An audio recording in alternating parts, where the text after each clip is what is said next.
Hello and welcome to Zoology Pathshala. I hope you are all doing well. In today's video, we are going to discuss about viruses, nature, transmission and structure. आज की इस video में हम virus के बारे में समझेंगे और जानेंगे कि उनका नेचर कैसा होता है, उनका ट्रांसमिशन कैसे होता है ह्यूमन बॉडी में या फिर उनका स्ट्रक्चर कैसा होता है। ठीक है, आइए स्टार्ट करते हैं। सबसे पहले हम वायरस की डेफिनेशन देख लेते हैं। Viruses are extremely small infectious agents that can only reproduce within the cells of living organisms.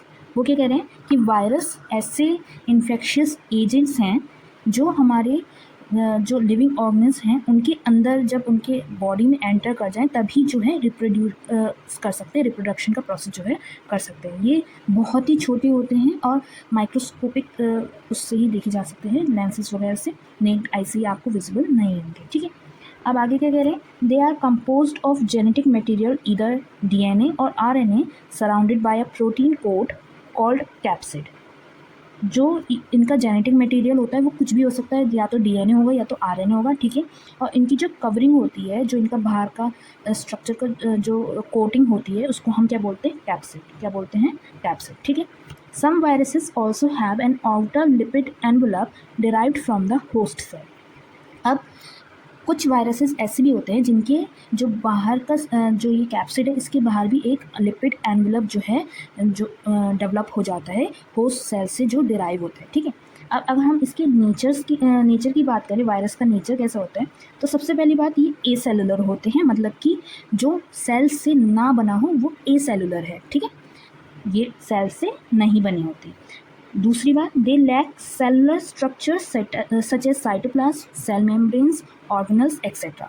जो हमारे सेल्स में जो ऑर्गेनल्स पाए जाते हैं ना, वो इसमें हमें देखने के लिए नहीं मिलेंगे। वायरसेस में वो चीज़ें नहीं होती, जैसे हमारा साइटोप्लाज्म हो गया, सेल मेम्ब्रेन हो गया, माइटोकॉन्ड्रिया, राइबोसोम्स, ये सब चीज़ें इसमें हमें देखने के लिए नहीं मिलती। ठीक है, अगर हम दूसरा देखें, इसका पॉइंट क्या है, तो ये ऑब्लिगेट इंट्रासेलुलर पैरासाइट्स होते हैं, मतलब कि ये जो है अपने आप से मेटाबॉलिक प्रोसेसेस, जो हमारे सेल्स वगैरह होते हैं वो अपनी खुद के मेटाबॉलिक प्रोसेसेस कर सकते हैं, खुद से निर्भर होते हैं वो प्रोसेसेस करने के।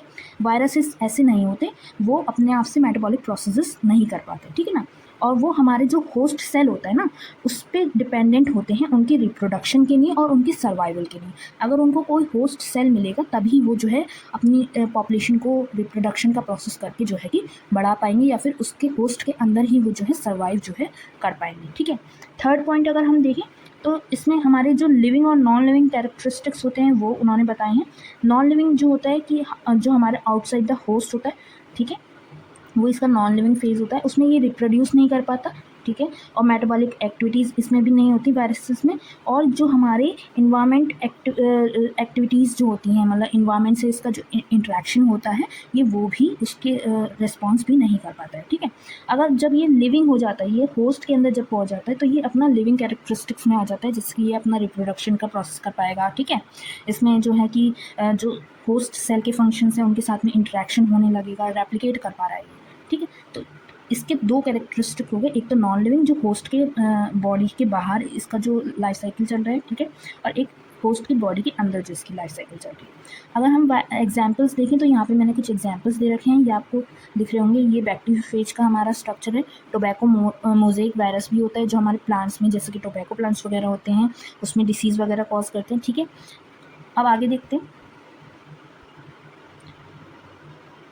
नेक्स्ट दे रखा है हमारा ट्रांसमिशन ऑफ वायरसेस। अब वायरस जो है होस्ट की बॉडी में या किसी लिविंग ऑर्गन्स की बॉडी में ट्रांसमिट कैसे हो रहा है, घुस कैसे रहा है, ठीक है, जा कैसे रहा है, तो इसके काफ़ी सारे जो है कि मतलब कि मेथड्स कह सकते हैं आप, हो सकते हैं। जैसे कि अलग अलग वायरस जो होता है वो अलग अलग तरीके से जो है ट्रांसमिशन करता है अपना, है ना। वेक्टर बोर्न और वर्टिकल ट्रांसमिशन उन्होंने दे रखा है, जैसे कि हमारे जिका फीवर में होता है, ठीक है, जो हमारे मदर से जो है बेबी तक हो जाता है। डेंगू फीवर की अगर हम बात करें, ठीक है, तो उसका डेंगू वायरस जो होता है वो हमें जो है कि जो हमारे मॉस्किटोज़ वगैरह होते हैं उनसे होता है, ठीक है। ड्रॉपलेट ट्रांसमिशन की अगर हम बात करें तो जैसे कोई जो हमारा पर्सन है कांटेक्ट में है हम, जिसको इस वायरस ने जो है कि ऑलरेडी अटैक कर रखा था, उसके कांटेक्ट में आने से या ऐसे एनिमल्स के कांटेक्ट में आने से जिनमें ये वायरस हो उस टाइप का, और वो हमारे अंदर भी आ सकता है, तो ड्रॉपलेट ट्रांसमिशन हो गया, जिस सलाइवा वगैरह से या कोई छींक रहा है, ठीक है, तो उसकी मदद से आ रहा है, ठीक है। तो इसमें हमारे इन्फ्लुएंजा वायरस या फिर जो हमारे कोविड-19 के वायरस थे वो हमारे आ गए। और डायरेक्ट कॉन्टैक्ट ट्रांसमिशन भी होता है, जैसे हमारे इबोला डिसीज़ में, या जो हमारे यहाँ मनी पॉक्स वायरस होता है उसमें जो है बॉडी फ्लूइड से जो है ये फैल जाता है, ठीक है। अब आगे देखते हैं। इसी को उन्होंने थोड़ा और एक्सप्लेन कर रखा है कि ट्रांसमिशन कैसे कैसे जो है कि इनके ज़रिए जो है होस्ट ऑर्गेनिज्म में हमारा वायरस जो है कर पा रहा है, ठीक है। एयरबॉर्न ट्रांसमिशन की जो हमने बात करी थी उसमें जो हमारा इन्फ्लुएंजा और कोरोना वायरस जो हो रहा था ड्रॉपलेट के जरिए एयर से फैल रहा था, है ना। Spread through droplets expelled when an infected person coughs, sneeze और ब्रीथ्स। मतलब कि अगर कोई इन्फेक्टेड पर्सन है वो खांस रहा है, छींक रहा है, या मान लो सांस के ज़रिए भी उसके जो है कि दूसरे पर्सन तक जो है जा सकता है, ठीक है। डायरेक्ट कांटेक्ट में हमने देखा हर्प्स सिम्प्लेक्स वायरस, इसका ट्रांसमिशन जो है स्किन से या फिर जो हमारी म्यूकस मेम्ब्रेन है उसके कांटेक्ट में आने में, जो जैसे मान लो स्वेट ग्लैंड्स होते हैं, म्यूकस ग्लैंड्स होते हैं, उसके कांटेक्ट में अगर कोई पर्सन आ रहा है डायरेक्ट कांटेक्ट में तो उससे फैल जाता है।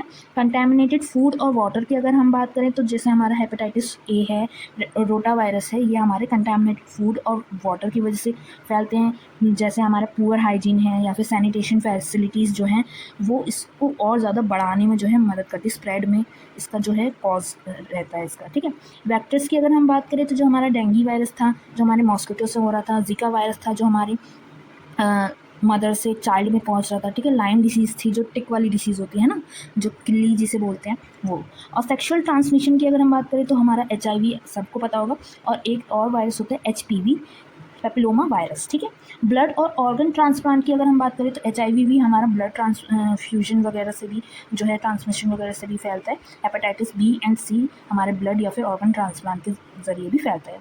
अगर मदर टू चाइल्ड ट्रांसमिशन की अगर हम बात करें तो हमारे जो ब्रेस्ट फीडिंग की प्रोसेस हो गई या फिर चाइल्ड बर्थ के दौरान या प्लेसेंटा के थ्रू भी हमारा जो है कोई भी वायरस जो है अगर मदर की बॉडी को इन्फेक्ट किया हुआ है तो वह हमारे चाइल्ड तक जो है जा सकता है, ठीक है। आगे देखते हैं। अब अगर हम स्ट्रक्चर ऑफ वायरसेस की बात करें तो सबसे पहले तो बेटा देखो शेप को समझो। शेप्स अलग हो जाती हैं कुछ कुछ वायरस की, ठीक है। शेप्स में हमारी जो है 3 टाइप की हमने शेप्स यहाँ पे मैंने आपको समझा रखी है। कॉम्प्लेक्स स्ट्रक्चर होता है जैसे हमारा बैक्टीरियोफेज का ये स्ट्रक्चर है, ठीक है। और हेलिकल स्ट्रक्चर होता है जो हमारा सर्कुलर उसमें होता है, शेप में होता है। और इकोहेड्रल स्ट्रक्चर होता है कुछ इस टाइप का, ठीक है। अब इसके बेसिस पे हमारे डिफरेंट वायरस जो है उनका स्ट्रक्चर बेस्ड होता है। स्ट्रक्चर की अगर मैं डायरेक्टली बात करूँ तो हमारा सबसे पहले तो न्यूक्लिक एसिड कोर आ जाएगा, ठीक है। जो हमारा DNA या RNA होगा वो यहीं पे होगा न्यूक्लिक एसिड कोर में, ठीक है। अब DNA होगा तो ऑब्वियस सी बात है ये डबल स्ट्रैंडेड हो जाएगा, और RNA होगा तो ये सिंगल स्ट्रैंडेड हो जाएगा, ठीक है।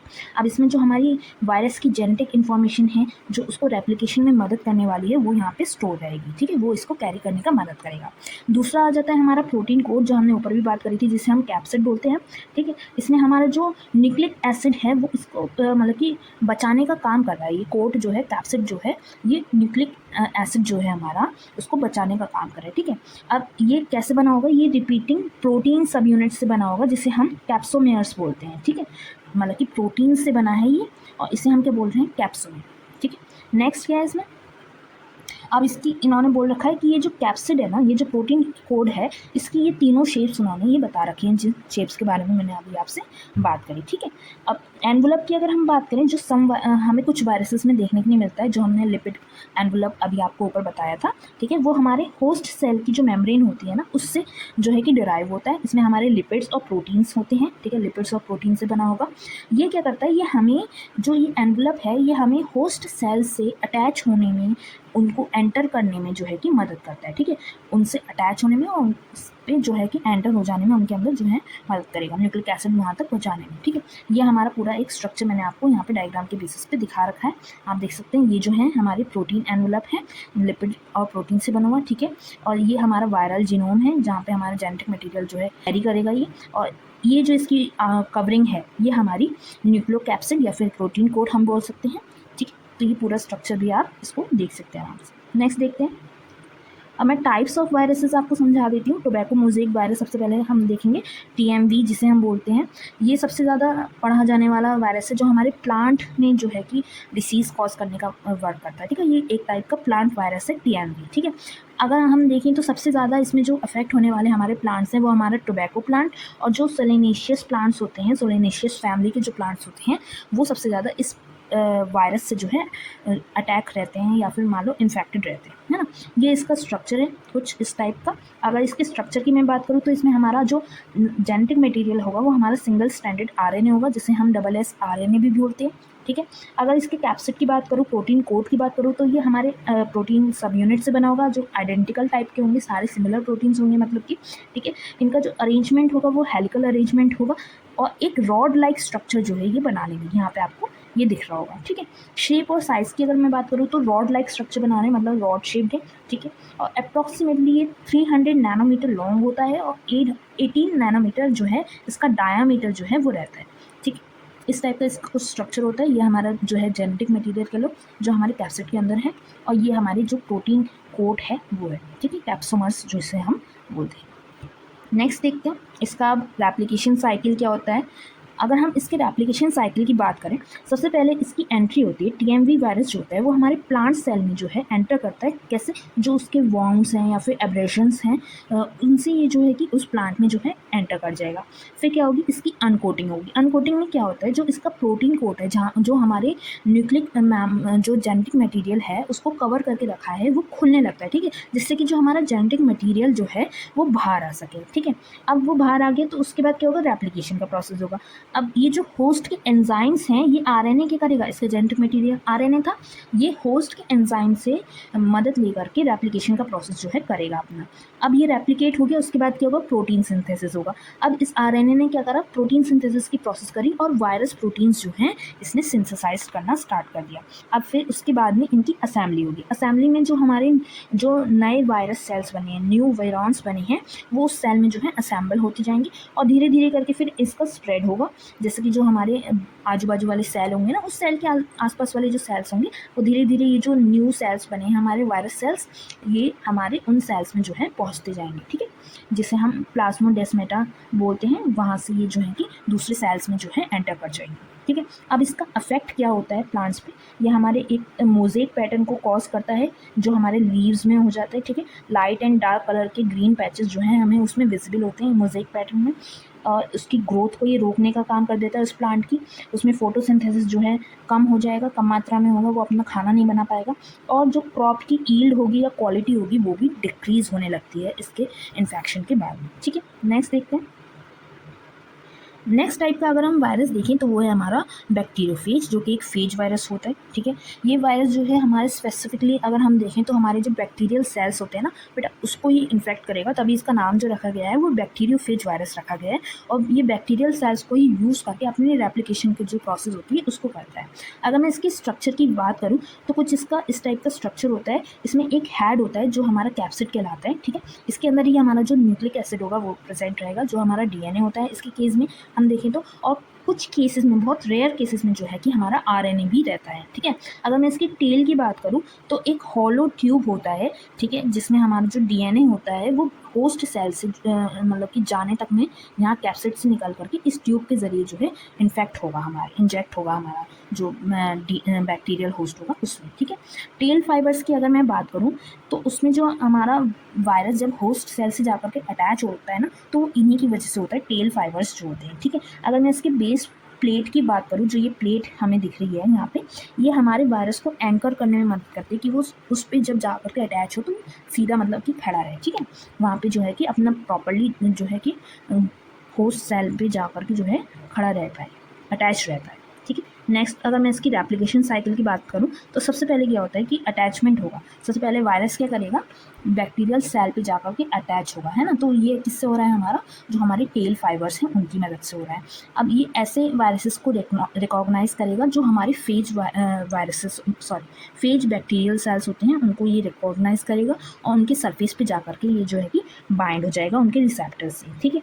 फिर क्या करेगा, ये पेनिट्रेशन करेगा। पेनिट्रेशन में क्या हो रहा है, इसमें जो हमारी ट्यूब थी उसके ज़रिए अपना जेनेटिक मटेरियल जो है वो उस होस्ट बैक्टीरियल सेल तक जो है पहुंचाने में काम करेगा, ठीक है। फिर इसका क्या होगा, बायोसिंथेसिस। अब जो वायरल डीएनए है जो हमारे बैक्टीरिया के सेल में पहुंच गया है, अब वो क्या करेगा, वो अपनी उस रेप्लिकेशन की प्रोसेस जो है वो उसके अंदर करना जो है स्टार्ट कर देगा, और अपने जैसे जो है न्यू वायरसेस सेल्स कह लो वो बनाना स्टार्ट कर देगा।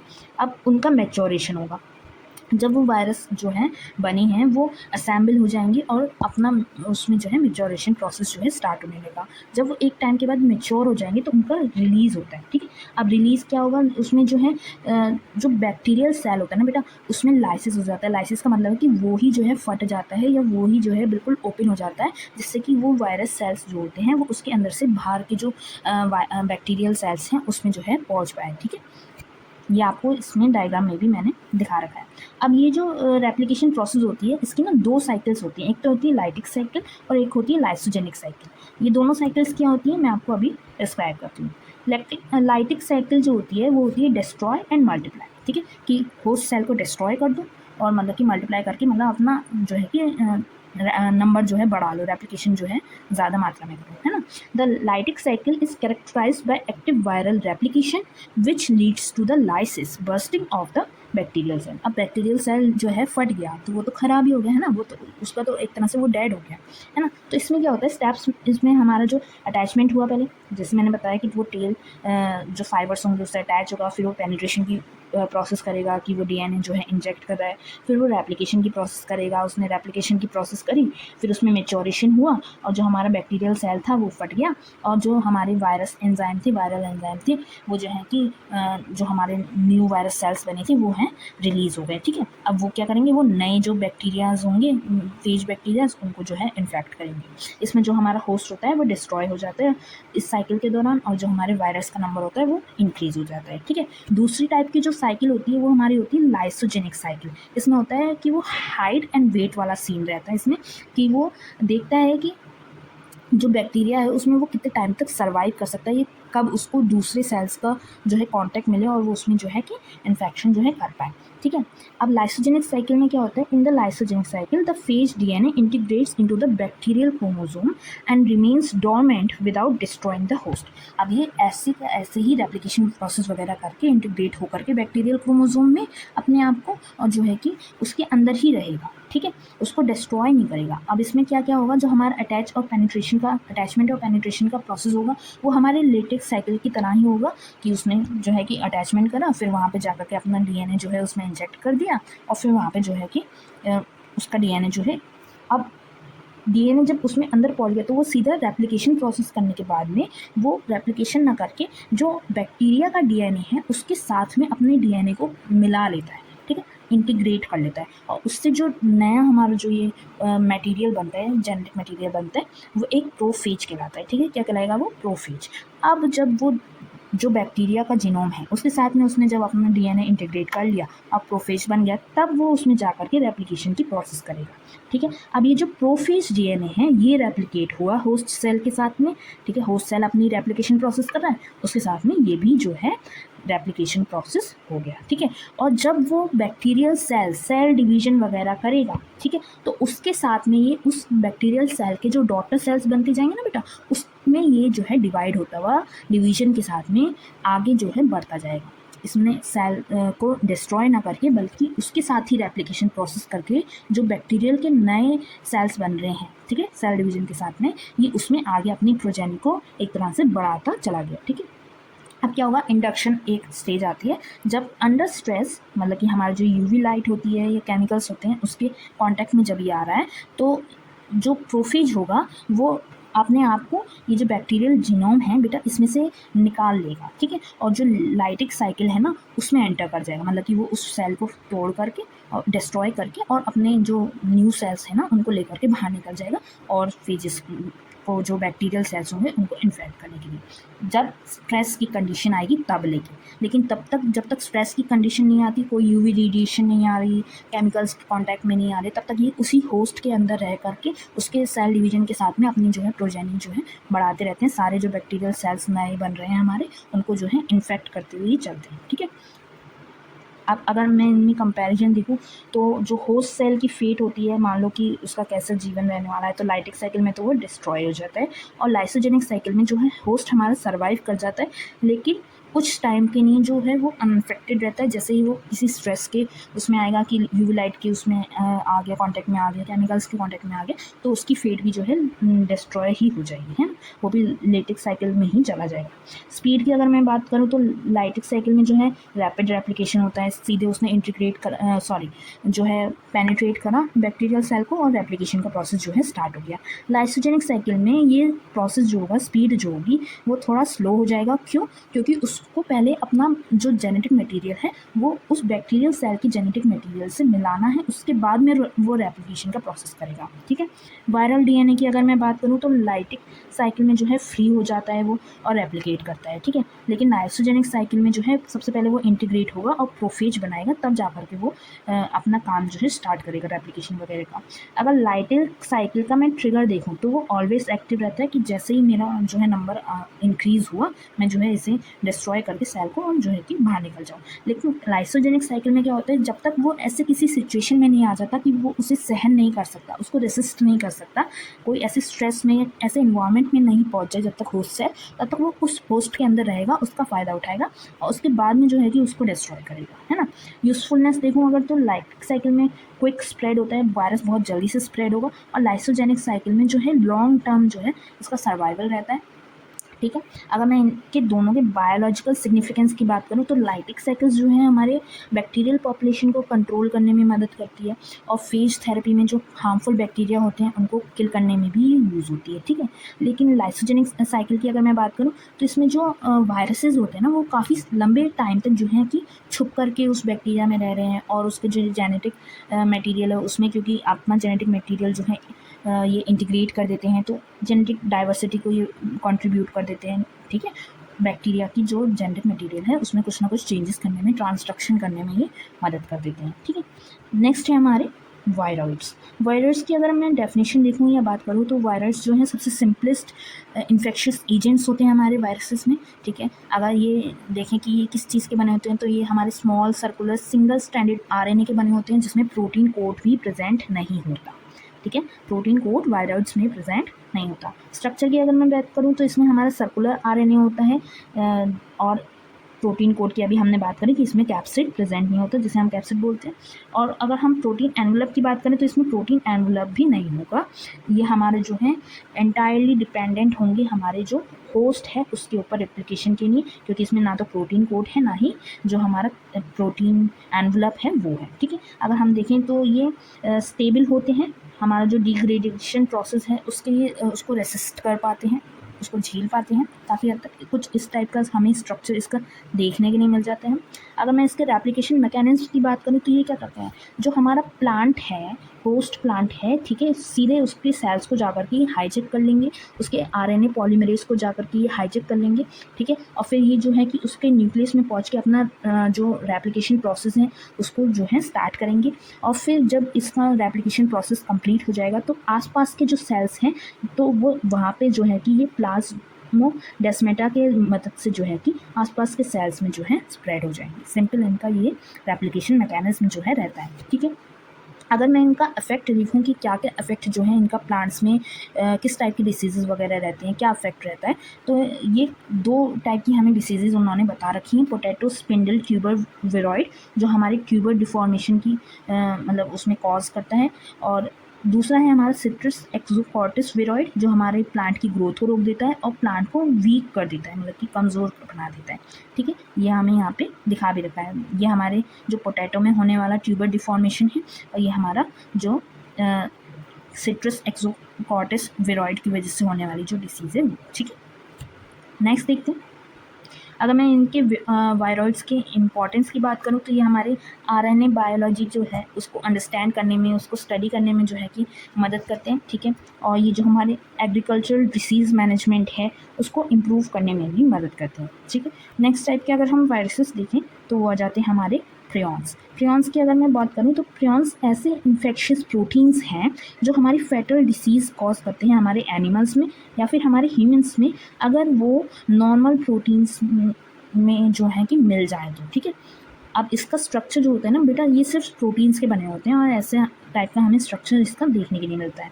ठीक है, इसमें स्ट्रक्चर्स की अगर हम बात करें तो प्रोटीनिशियस इन्फेक्शियस पार्टिकल होता है इसमें, जो हमारा प्रोटीन का बना होगा। इसमें कोई भी डीएनए या आरएनए नहीं होगा, सिर्फ और सिर्फ प्रोटीन से बना हुआ पार्टिकल होगा। ठीक है, अब ये फोल्डेड रहता है, मिसफोल्डेड प्रोटीन्स होते हैं ये।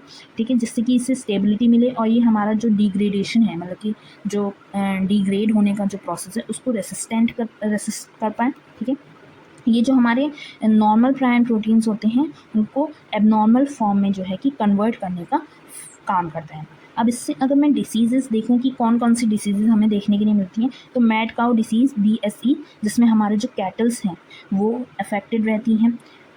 क्रूड्सफेल्ड जैकोब डिसीज़ CJD, जिसमें हमारे ह्यूमंस जो हैं अफेक्टेड रहते हैं। अगर मैं इस डिसीज़ की बात करूं तो हमारा जो ब्रेन है ना बेटा, वो श्रिंकेज हो जाता है, मतलब कि सिकुड़ने लगता है और उसका जो डिटोरिएशन जो है वो बहुत जल्दी से हमें देखने के लिए मिलता है उसमें, मतलब कि उसके सेल्स जो हैं डैमेज होने लगेंगे, डिस्ट्रॉय होने लगेंगे धीरे धीरे करके, है ना। हुरू की अगर हम बात करें तो ये हमारे सर्टेन ट्राइब्स में जो है कि देखा जाता है, जो हमारे कैनिबलिज्म जो प्रैक्टिस करते हैं। ठीक है, ऐसे ट्राइब्स जो मतलब कि कैनिबलिज्म करते हों उनमें हमें देखा जाता है। स्क्रैपी की अगर मैं बात करूँ तो स्क्रैपी जो डिसीज़ होगी वो हमारी शीप्स को अफेक्ट करती है मोस्टली, है ना। अब इसके अगर मैं ट्रांसमिशन की बात करूँ तो बेटा, इसमें जो हमारा इन्फेक्टेड टिश्यू होता है उसके इंजेक्शन की वजह से जो है कि हो सकता है, और जो हमारे सर्जिकल इंस्ट्रूमेंट्स हैं उनकी कंटामिनेशन की वजह से हो सकता है। अगर हमने कोई भी कंटामिनेटेड सर्जिकल इंस्ट्रूमेंट यूज़ कर लिया तो उसकी वजह से, या फिर हेरिडिटरी म्यूटेशन भी हो जाता है हमारे प्रायन प्रोटीन जीन्स में, उसकी वजह से भी ये कॉज हो सकता है ना, ट्रांसमिट हो सकता है। अगर मैं इसका इफेक्ट देखूँ तो न्यूरो डिजेनरेशन जो हमारा जैकोब डिसीज़ में हो रहा था, लॉस ऑफ मोटर कंट्रोल, हमारा जो मोटर स्किल्स हैं, उन मोटर फंक्शनिंग है उस पर जो है कंट्रोल जो है लॉस हो जाता है। बिहेवियरल चेंजेस भी देखने के लिए मिलते हैं और फैटल आउटकम्स भी होते हैं, काफ़ी केसेस में डेथ वगैरह का जो है कि आउटकम भी हमें देखने के लिए मिल जाता है। अगर मैं इसके इंपॉर्टेंस की बात करूँ तो बेटा, जो हमारे फूड सेफ्टी है या मेडिकल प्रोसीजर्स हैं उसमें ये कंसर्न्स को रेज करने का काम करता है, इस टाइप की जो वायरसेस हैं, प्रायंस हैं। ठीक है, और जो हमारे प्रोटीन फोल्डिंग होती हैं उसमें अक्सर हमें ये इंसाइट्स जो हैं प्रोवाइड करता है, जैसे कि हमारे जो न्यूरोलॉजिकल डिसीज़ेज़ वगैरह हैं उनके बारे में जो है कि हम स्टडी वगैरह कर सकें। ठीक है, नेक्स्ट देखते हैं, अगर हम ओवरऑल वायरसेस का इकोनॉमिक इम्पॉर्टेंस देखने जाएँ कि वायरस का हमारा इकोनॉमिक इम्पॉर्टेंस क्या रहता है, तो कुछ इसके नेगेटिव इम्पैक्ट्स भी हैं, कुछ इसके पॉजिटिव कॉन्ट्रीब्यूशंस भी हैं। नेगेटिव इम्पैक्ट्स में अगर हम देखें तो जैसे हमारे बेटा जो हमारी ये एग्रीकल्चर फील्ड में जैसे हमारा TMB था या वायरस था, वो हमारी क्रॉप यील्ड को और क्वालिटी को डिस्ट्रॉय कर रहे हैं, उसको कम कर रहे हैं। ठीक है, और उसकी वजह से हमें फाइनेंशियल लॉसेस भी देखने के लिए मिल जाते हैं। जो हमारी एनिमल हस्बेंड्री है उसमें हमारे जो फूट और माउथ डिसीजेज जो हमारे लाइफ स्टॉक में देखने के लिए मिल जाती हैं, उनकी हेल्थ जो ख़राब हो जाती है। ठीक है, तो उसकी वजह से जो है कि हमारा इकोनॉमिक बर्डन जो है बढ़ जाता है, जो हम ट्रीटमेंट, वैक्सीनेशन या फिर कंट्रोल मेजर्स उसको ठीक करने के लिए हम जो करते हैं। ठीक है, या फिर अगर हम पब्लिक हेल्थ की बात करें तो जैसे हमारा HIV हो गया, हेपेटाइटिस हो गया, इन्फ्लुएंजा होता है, तो इसमें हमारे जो हेल्थ केयर इंफ्रास्ट्रक्चर है उसमें जो एक्सपेंसिव रिक्वायरमेंट्स उसमें रह जाती हैं फिर हमारी। या फिर ट्रेड रिस्ट्रिक्शंस की अगर मैं बात करूँ तो इन सारी डिसीज़ से जो है कि फूड और एनिमल प्रोडक्ट्स जो हैं, ट्रेडिंग जो हम करते हैं उनकी, उसमें भी हमारे जो है काफ़ी जो है प्रभाव जो पड़ जाता है। और प्रायन डिसीज़ की अगर मैं बात करूँ तो इसमें हमारी जो मीट इंडस्ट्रीज़ हैं वो ज़्यादा अफेक्ट रहती हैं, क्योंकि कैटल्स में ज़्यादा हमें देखने की मिलती है। ठीक है, और इससे जो है कि मार्केट का बहुत लॉस हमें देखने के लिए मिलता है। अगर मैं इनके पॉजिटिव कॉन्ट्रीब्यूशंस की बात करूँ तो कुछ वायरसेस से हमें जो है कि वैक्सीन डेवलपमेंट भी हमें करने के लिए जो है हेल्पफुल रहे हैं, जिनसे हमें डेडली डिसीजेस के लिए वैक्सीनेशन हमने बनाई है। ठीक है, जीन थेरेपी की अगर मैं बात करूँ तो हमने वायरल वैक्टर्स को यूज़ करके हमने काफ़ी सारे जेनेटिक डिसऑर्डर्स को ट्रीट करने के लिए जीन थेरेपी वगैरह करी है। ठीक है, फेज थेरेपी की अगर मैं बात करूँ तो जो हमारे बैक्टीरियोफेजेस हैं वो हमें कुछ एंटीबायोटिक रेसिस्टेंट बैक्टीरिया बनाने में जो है कि मदद करते हैं, उस पर कुछ सॉल्यूशंस प्रोवाइड करते हैं कि कैसे हम जो है कि ऐसे जो बैक्टीरिया रेसिस्टेंट प्लांट्स वगैरह हैं, ऑर्गेनिज वगैरह हैं, उनको बनाने में मदद करते हैं। एग्रीकल्चरल बायोटेक्नोलॉजी की अगर मैं बात करूँ तो जो वायरल टूल्स हैं जो हमें डिसीज़ रेजिस्टेंट और हायर यील्डिंग क्रॉप्स बनाने में मदद करते हैं, तो उसमें भी हमने वायरसेस का जो है कि यूज़ किया है। रिसर्च में भी वायरस या फिर वायरस या फिर प्राइंस की अगर मैं बात करूँ तो फिर वो मॉलिक्यूलर बायोलॉजी, आरएनए प्रोसेसिंग और प्रोटीन फोल्डिंग में हमारा जो है एज ए मॉडल जो है सर्व किए जाते हैं। उनकी स्टडी जो है इंपॉर्टेंट रहती है, क्रूशियल रोल जो है प्ले करती है। तो यही था हमारा आज का टॉपिक वायरसेस। आई होप आपको ये टॉपिक अच्छा लगा होगा और ये वीडियो आपको अच्छे से समझ में आई होगी। अगर आपको ये वीडियो पसंद आई हो तो मेरे चैनल को सब्सक्राइब करना ना भूलिएगा, जूलॉजी पाठशाला। और नेक्स्ट टॉपिक पे आपको किस टॉपिक पे नोट्स चाहिए मुझे कमेंट करके ज़रूर बताइएगा। Stay tuned, bye bye.